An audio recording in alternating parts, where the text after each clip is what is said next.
Hola a todas y a todos y a todos que nos escuchan en Proeza Podcast. Bienvenidos a un episodio más. Hoy tengo conmigo a Lisandra, especialista en neurología de la Universidad de Ciencias de Medicinas de Las Tunas, de nuestra querida Cuba. Muchas gracias. Entonces, como dijo el dermatólogo, vamos al grano. ¿Quién eres? ¿De dónde vienes? ¿Dónde nació Lisandra? ¿Y cómo se mete a este mundo de la medicina? ¿Por qué? Siempre estuve detrás de los pasos de mi prima, que estudia neurología, viéndote la casa llena de libros y encontrar libros sobre medicina en todas partes de la casa. Yo fui la niña que fue creciendo detrás y revisando todas esas cosas. Ella estudió neurología, siempre me gustó, me interesó saber cómo funcionaba el cerebro, y una vez que comienzo la carrera de medicina, mientras más estudiaba sobre el funcionamiento cerebral, más me enamoraba de todo lo que se puede aprender y todo lo que todavía no se sabe del cerebro. Para entrar en contexto, ¿qué es la neurociencia? Bueno, ¿cuándo empezamos a hablar de esto? La neurociencia es el estudio del cerebro. Es una de las ciencias muy nueva en desarrollo. El interés del ser humano por el cerebro surge desde el inicio de los tiempos. No se le ha dado la misma importancia a lo largo de los años, pero siempre ha habido un interés a través de entender cómo está funcionando nuestro cerebro.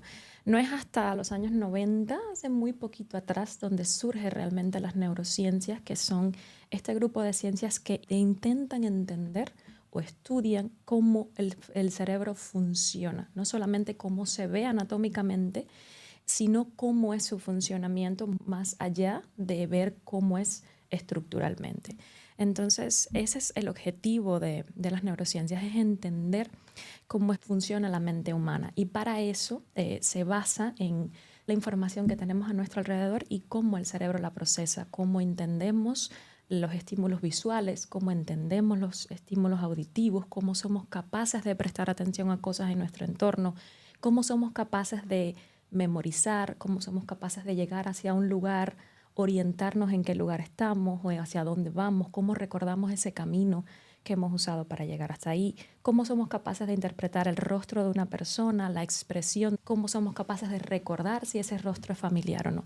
Esa es la base de las neurociencias cognitivas, ese es el objetivo y lo que estudia biológicamente. Una cosa que me llama muchísimo la atención y es cómo podemos nosotros entender ese proceso evolutivo de estudio del cerebro. Porque si hablábamos de neurociencia desde el inicio de los tiempos, porque ahora puede ser como una palabra de moda. Existieron tiempos oscuros en el estudio de la medicina y sobre todo del cerebro. Desde los egipcios se han observado cuerpos y momificaciones donde ya se había intentado acceder al cerebro y habían logrado observar el cerebro. Pero aún en aquella época no se relacionaba que el cerebro fuera la fuente del pensamiento, del análisis, del recuerdo, de la memoria. Entonces, estos son los inicios del entendimiento de las neurociencias, es donde comienza el entendimiento de el estudio como tal del cerebro. Posteriormente, el cerebro se le comienza a dar importancia cuando se observan cambios en el comportamiento de las personas, cambios conductuales. En los tiempos de los egipcios y anteriormente se consideraba que si albergabas algún demonio, se iba a almacenar en el cerebro o en la cabeza, y no era considerado que estuviera bien abrir el cráneo porque podías liberar espíritus, y eso hizo que por mucho tiempo esas supersticiones retardaron el estudio del cerebro. Hay que entender que también desde los romanos y en la época griega no se permitía examinar un cadáver.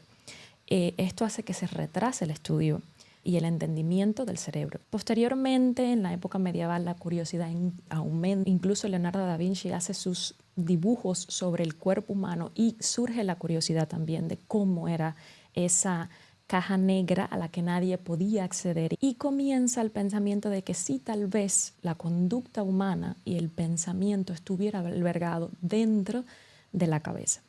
Esto surge también relacionado con que se consideraban un grupo muy grande de personas que no se comportaban como el resto de la sociedad o no pensaban igual que el resto de la sociedad, se consideraban locos, y a los locos había que darle un tratamiento. Este término era un término cruel para la época e involucró muchas patologías que hoy conocemos como enfermedades neurológicas y psicológicas.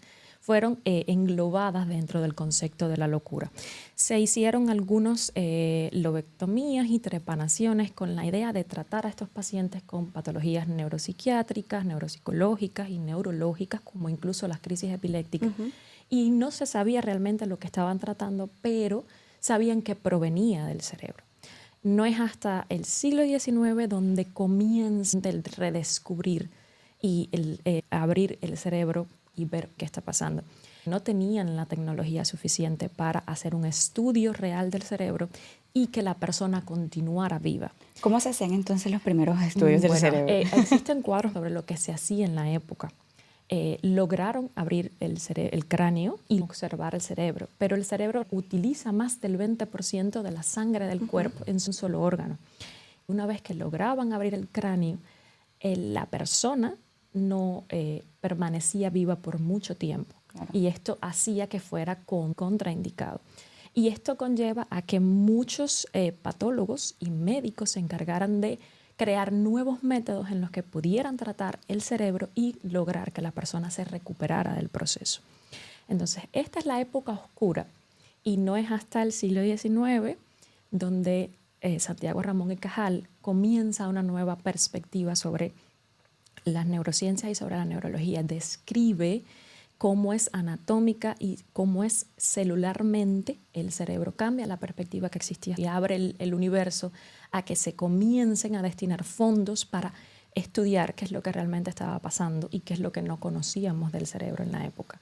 Y es lo que nos lleva hasta la actualidad, donde las neurociencias se basan en el estudio de la conducta y de observar el cerebro funcionalmente. Gracias a la tecnología que poseemos en la actualidad con equipos como los resonadores, tomógrafos, la magnetoencefalografía es lo que nos permite entender cómo funciona el cerebro sin abrir el cráneo y observarlo. Tenemos a disponibilidad múltiples equipos de estudio. Tenemos la electroencefalografía, es la colocación de electrodos en el cráneo. No produce ningún tipo de efecto sobre el paciente, simplemente registramos la actividad eléctrica de las personas. Muy útil para diagnosticar los diferentes tipos de crisis epilépticas, migrañas y otros tipos de enfermedades como también en las personas con Parkinson y demás. A pesar de que es bastante accesible y económico, no logra estudiar a profundidad el funcionamiento cerebral, es lo que hizo que evolucionáramos a la magnetoencefalografía, que es el estudio de esa misma actividad eléctrica cerebral, pero logramos llegar un poco más profundamente a áreas del cerebro donde no lográbamos llegar anteriormente. O sea, magnífico. La tecnología nos ha ayudado un montón. Y bueno, también muchas cosas que se han desmitificado, como por ejemplo, mencionabas, todas esas personas que llamaban los locos eran personas que tenían una patología específica. Hubo mucho tabú con este tema y estaba muy relacionado también con el concepto religioso que se le daba a la neurodivergencia. Se hace referencia en la Biblia a fragmentos donde hay demonios que poseen la cabeza de las personas y esto hace que cayera al piso y olvidara quién era y se pusiera rígido. Es decir, que desde el inicio de los tiempos estamos viviendo patologías neurológicas que no fuimos capaces de entender en aquella época y es lo que nos lleva a la realidad actual. Por mucho tiempo se pensó que estas crisis, migrañas, conductas atípicas de las personas, incluso percepciones diferentes de la realidad, eran consideradas producto a demonios que acechaban a la persona, errores cometidos en el pasado, pecados y una serie de cosas. Y fue mal entendida por mucho tiempo las patologías psicológicas, neuropsicológicas y las neurológicas también. ¿Qué es lo que hace que cambie la historia y cambie la ciencia? Precisamente grupo de personas que no actuaron igual que los demás, que no veían la realidad de la misma manera, hacen que un grupo de científicos empiecen a mirar desde otro punto de vista y poner el tabú hacia un lado y dedicarnos a estudiar qué realmente estaba pasando. Y en esta parte entra la neurodivergencia. Y la neurodivergencia nos ha hecho cambiar la percepción que teníamos del funcionamiento cerebral. Cuando nos preguntamos qué es neurodivergencia, capacidades de aprendizaje e interpretación del entorno diferentes al resto de las personas. Esto no los convierte en personas con una discapacidad, sino una percepción de la realidad diferente y un aprendizaje desde otra perspectiva que igual pueden adquirir la misma cantidad de conocimientos, pero desde otra perspectiva. Pueden tener dificultades a la hora de leer e interpretar las palabras y la escritura, como las personas que presentan dislexia. El caso del trastorno del espectro autista, que tienen dificultades para socializar, incorporarse al entorno, pero esto no significa de que esa persona no pueda aprender o que no pueda desarrollarse. La historia nos ha dado los mejores ejemplos de cómo personas neurodivergentes nos han cambiado nuestra realidad. En el caso de Vincent Van Gogh, un artista, la forma en la que reflejó los cuadros ha hecho que en la actualidad neurocientíficos consideren de que Van Gogh presentaba una percepción diferente de la realidad. Entonces son ejemplos que claramente nos demuestran que tener una forma diferente de aprendizaje o lo que llamamos neurodivergencia no es una limitante.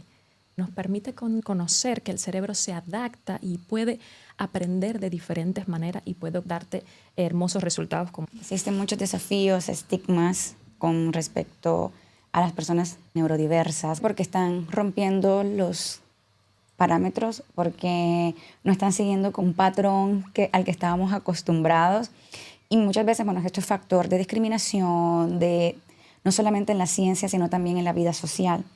Pero bueno, aunque esta neurodivergencia es estigmatizada, también enriquece a nuestra sociedad, ¿verdad? Entonces, ¿tú cómo piensas que la neurodivergencia ha sido una contribución específica en el campo de las mujeres, teniendo en cuenta que existen muchas teorías donde, bueno, que el cerebro de la mujer es totalmente diferente al del hombre? A través de una investigación que se realizó en el siglo pasado, donde uno de los científicos decide observar el cerebro de los hombres y compararlo con el cerebro de la mujer. Él hizo un estudio amplio y llega a comprobar que el cerebro de la mujer en volumen y en peso es más pequeño que el cerebro del hombre. Esto conllevó a una mala interpretación donde se llegó a considerar que la mujer era inferior porque su cerebro era más pequeño. Y un grupo de mujeres desarrollaron varias investigaciones para demostrar que el tamaño está relacionado con la constitución física de forma proporcional, pero no está relacionado con su capacidad de aprendizaje ni con su inteligencia. No tiene nada que ver. Pero creó un mito. Y unido a este mito ha sido mal interpretado por muchas personas. Incluso fue relacionado con la teoría de Darwin y el proceso de adaptación. Y esto fue mal interpretado a querer demostrar de que había una raza superior a la otra de una suprema, lo cual después de una oscura historia en la humanidad se ha demostrado que no es cierto. ¿Qué parte juegan las mujeres en esta historia? Gracias a un grupo de mujeres que desarrollaron unas investigaciones que vamos a abordar ahora, hemos cambiado el curso de la historia para demostrar que el cerebro femenino es mucho más hábil en algunas funciones. Quería hacerte referencia a algunas neurocientíficas. Una de ellas es Maid Bright Moser, quien ganó por la capacidad de posicionamiento del cerebro.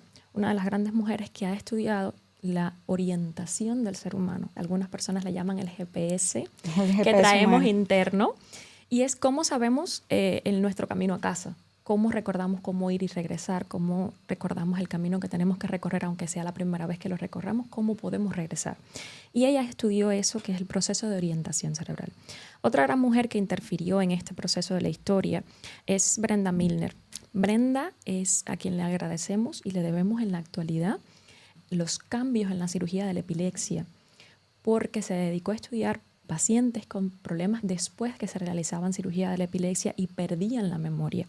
Ella observó un grupo de pacientes y después de años de estudio pudo demostrar que la forma en la que se estaba realizando la cirugía no era favorable para los pacientes porque lograban eliminar el problema que tenían, pero creaban un problema de memoria.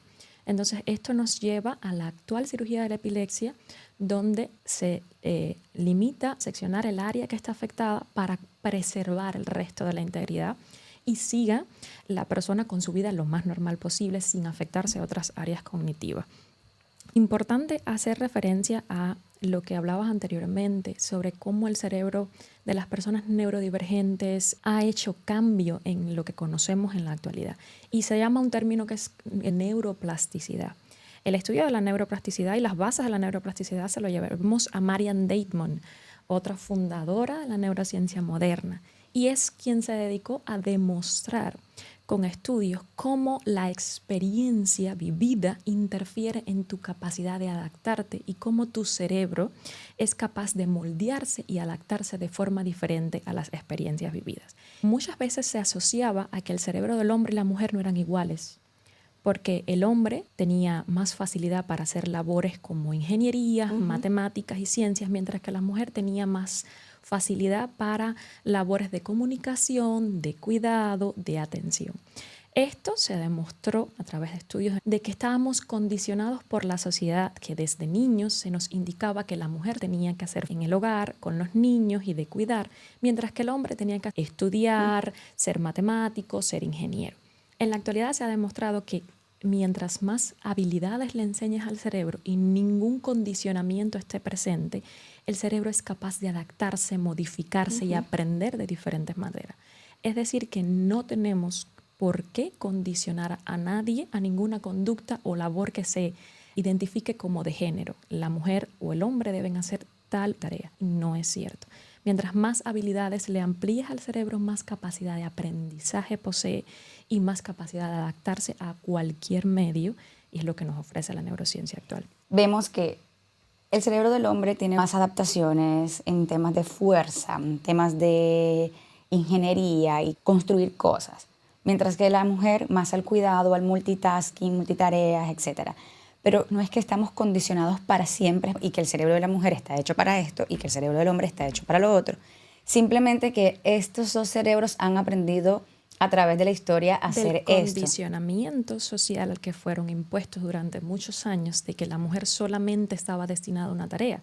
Por lo tanto, no le permitía a su cerebro admitir otro grupo de tareas, exceptuando grupos de mujeres que no estuvieron de acuerdo con ese condicionamiento y deciden cambiar esa actitud, deciden irse por actividades que en su momento solamente eran destinadas a los hombres. Científicamente está demostrado que la mujer y el hombre no tienen que estar direccionados por un condicionamiento que la sociedad impone de lo que deben o no aprender. Hemos vivido en un mundo patriarcal, machista, históricamente, donde las mujeres no teníamos la oportunidad de hablar en público, era prohibido hablar en público. Muchas mujeres fueron escritoras, pero tenían seudónimos para poder lanzar su libro. Escritos anónimos, poemas, testamentos, manifestos, pero es la medicina machista. ¿Cómo se ve el machismo dentro de la medicina?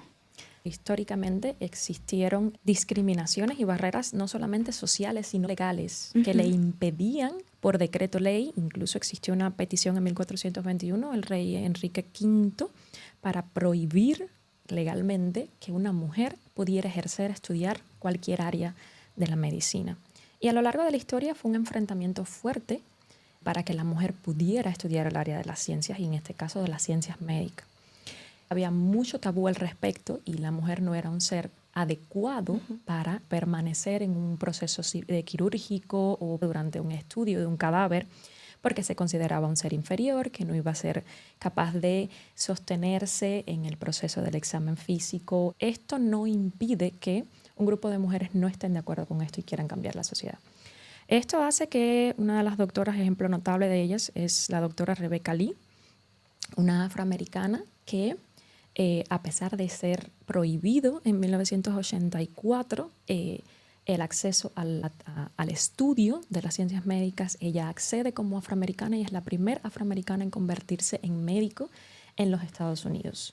De igual manera, Eliza Ann Greer es una esclava emancipada en los Estados Unidos que tuvo que trabajar en campos de algodón para financiarse sus propios estudios, y a pesar de que intermitentemente estaba estudiando y trabajando en los campos, logra graduarse como médico. Un ejemplo muy conocido por todos es el caso de Ann Lister, quien no solamente se enfocó en la discriminación sobre el género y tratar de igualdad a través de la mujer, sino que también, a pesar de que era prohibido en su época, ella logra estudiar medicina de forma no tradicional. Ella no logra obtener un título, pero sí logra acceder a clases de forma privada, a pesar de ser completamente prohibido que la mujer accediera a este tipo de conocimiento. Ayer leí un reporte del Foro Económico Mundial sobre el tema de la innovación Decía que las mujeres tenemos que esperar 4 años más cuando se saca un nuevo medicamento para responder a estos cambios, porque normalmente todos los test mayoritariamente se hacen hombres. Entonces dicen que normalmente el promedio de espera para poder como rediseñar medicamentos o procedimientos son 4 años después, cuando las mujeres empiezan a presentar efectos secundarios y empiezan a reportarse, y después de que se estudian los efectos secundarios es que se hace una contrarrespuesta. Entonces estamos como discriminadas en el proceso de avance tecnológico y avance científico, como que no somos el centro, y bueno, eso es una lucha ahorita mismo, incorporar más mujeres para esto, ¿no? Hemos sido puestas a un lado en gran parte de la historia y de la ciencia. Muchas áreas dentro del área médica se consideran especialidades para hombres y no para mujeres, porque son más fuertes, demandan más energía o demandan más tiempo o más esfuerzo físico según esa perspectiva masculina, lo cual se ha demostrado que en realidad no tiene nada que ver. Es decir, esa energía física que puede poner el hombre en disposición de un estudio de la ciencia es la misma que puede poner una mujer en igualdad de condiciones. Hay todavía muchas dudas, muchas respuestas por conseguir, muchas investigaciones por hacer para entender nuestro cerebro, nuestro comportamiento humano, cómo aprendemos, cómo percibimos, cómo hablamos, cómo construimos felicidad, ¿verdad? Cómo logramos cosas. Y sobre todo esto que hablábamos específicamente, que es un tema que nos importa mucho en Proeza, la equidad de género y desmitificar que algunas mujeres somos menos capaces que los hombres para ciertas cosas. Hablabas tú que hay muchas formas en que el cerebro puede aprender y es como entrenar un músculo, ¿verdad? El Foro Económico Mundial, también un reporte, decía que la cantidad de accidentes que pueden tener las mujeres conduciendo están influenciados porque los carros han sido diseñados con la forma del cuerpo masculino, el tamaño, el ancho, etcétera, y no para la forma corporal, la estructura femenina. Y que por ahí también hay unos índices y estudios de accidentes. Las máquinas del gimnasio no fueron diseñadas para el cuerpo de la mujer. Entonces, obviamente, nuestro cerebro ha aprendido a adaptarse, y tú muy bien, que utilizas tus máquinas todos los días en el gimnasio, hemos aprendido a adaptarnos a estas máquinas, avances tecnológicos que no fueron en principio diseñados conforme a la estructura corporal ósea de la mujer. Entonces hay un tema de roles de géneros que estamos desmitificando, nos toca más fuerte, gastamos más tiempo, más energía, pero luego entrenamos nuestro cerebro y le mostramos a la medicina, a la tecnología, a los filósofos, a los científicos, a todo el mundo, a la sociedad, que mira, sí podemos, sí lo estamos haciendo. Todas estas barreras puestas, la única cosa que nos han permitido es demostrar que lo podemos hacer de la misma manera. Entonces esos míticos de que las mujeres estamos hechas para estos y estamos hechas para estos, es hora de ir borrando un poco, y bueno, la ciencia nos está dando respuestas ahora. Científicamente nuestro cerebro nos está demostrando que no condicionar y no poner barreras ni de género, ni de roles, ni en cuestiones de sexualidad o de genética, ninguna de estas barreras interfiere en el aprendizaje. Es decir, que mientras más libertad le deja al cerebro para aprender y menos condicionamientos tenga, nuevas formas de aprendizaje van a surgir y nos van a permitir emplear todas esas capacidades que este órgano maravilloso que poseemos exprese en su totalidad. Me queda una última incógnita que creo yo que es para otro podcast, pero dejar aquí como la curiosidad. ¿Cómo crees tú que nos estamos preparando para enfrentar esos nuevos retos, esas preguntas que todavía están por resolver en temas binarios de cerebro hombre-mujer? Y me queda una segunda incógnita para otro podcast, pero ¿qué hay de la divergencia sexual y el cerebro? ¿Cuáles son esos proyectos que están en proceso? Y dejar aquí una curiosidad para nuestros oyentes para que luego googleen y investiguen un poquito más sobre esto. En esta parte sobre sexualidad y género es muy reciente. Estamos en el proceso de aprendizaje de toda la capacidad que puede procesar una persona cuando no tiene limitaciones. Y en el caso del estudio sobre sexualidad y género tenemos muy poca experiencia. Mi punto de vista es que si no limitas al cerebro, puedes ser capaz de ver todo lo que tiene para aportar. Entonces, no limitar en ninguna de las áreas no poner estigmas, nombres, clasificaciones, designaciones sobre lo que una persona puede o no ser o puede o no expresar. Creo que la neurociencia está abierta a observar cómo el cerebro se está adaptando a estos cambios y dándole la libertad a que el cerebro de cada persona se exprese como quiera expresarse y aprender obteniendo de esa capacidad de expresión del cerebro de cada persona sin limitantes. No poner limitantes es la mejor manera de observar qué podemos obtener como recompensa. Entonces, me parece lo mejor ver y estudiar qué nos está ofreciendo esta perspectiva de no binarios, de no poner una etiqueta, de no poner un nombre, lo que cada persona está abierta a experimentar o está abierta a aprender desde su perspectiva. No tenemos limitaciones para hacer nada. Todo lo podemos aprender, nos podemos adaptar y que nuestro cerebro es tan plástico como una gelatina que lo podemos moldear, simplemente entrenarlo así como entrenamos los músculos. También se puede entrenar el cerebro para hacer cosas grandiosas. Así que muchísimas gracias por darnos esta introducción a la neurociencia para entenderla con lenguaje sencillo, un poquito de historia, representatividad. Y muchísimas gracias por dedicarte a estudiar esto que es complicado. Te he visto sufrir. Cierto, sí. No es sencillo, pero es como que una pasión. Se disfruta el esfuerzo que se le dedica y una recompensa maravillosa. Muchísimas gracias por escucharnos. Nos vemos en el próximo episodio.